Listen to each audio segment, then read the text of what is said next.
Tapos 700 pinil. So mga boss, ganito siya. Kapag hindi siya nakalagay sa ref, ganito yung itsura niya.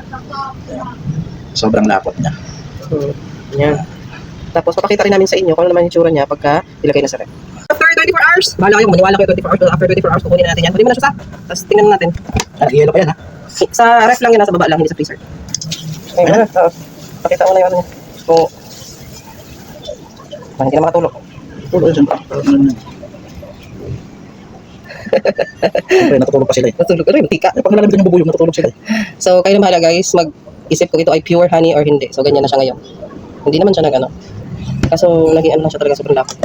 So, again, kayo na bahalang mag-decide kung ito ay pure honey or halo na siya. So, yun lang. Bye.